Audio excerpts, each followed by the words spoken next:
국내 코로나19 신규 확진자 증가폭이 이틀 만에 다시 두 자릿수로 떨어졌습니다. 해외 유입 사례는 계속 나오고 있는데요. 국내 확진자 가운데 완치된 사람은 절반 가까이 됐습니다. 자세한 내용은 보도국 연결해서 알아보겠습니다. 나경열 기자. 네, 중앙방역대책본부는 오늘 0시 기준 국내 코로나19 누적 확진자가 9,332명이라고 발표했습니다. 어제 하루 91명의 신규 확진자가 나온 건데요.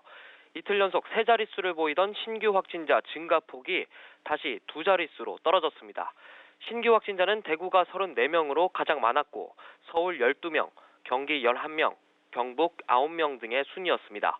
어제 신규 확진자 중 해외 유입 사례는 19명으로 모두 내국인입니다. 추가 확진자 가운데 해외 유입 사례가 차지하는 비중은 약 21%입니다. 11명은 유럽에서, 7명은 미주 지역에서, 나머지 1명은 아시아 지역에서 입국했습니다.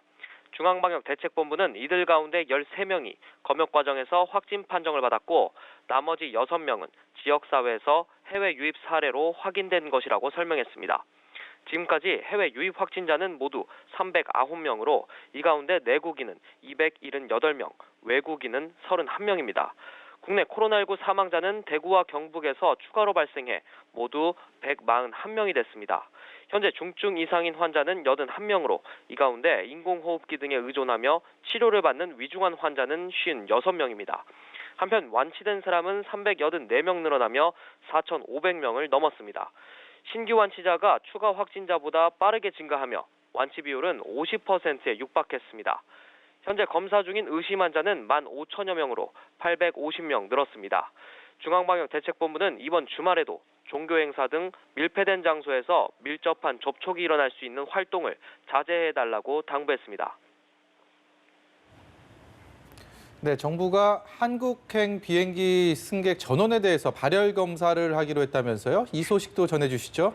네, 그렇습니다. 중앙재난안전대책본부가 오늘 오전 정례 브리핑에서 밝힌 추가 검역 대책인데요. 오는 30일부터 해외에서 출발하는 한국행 비행기 승객 전원에 대해 발열 검사를 하기로 했습니다. 발열 검사는 비행기 탑승 전에 항공사에 의해 이뤄집니다.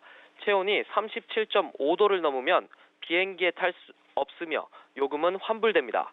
중앙재난안전대책본부는 외국인 입국 금지 문제와 관련해선 아직 공식적으로 논의하고 있지 않다고 밝혔습니다.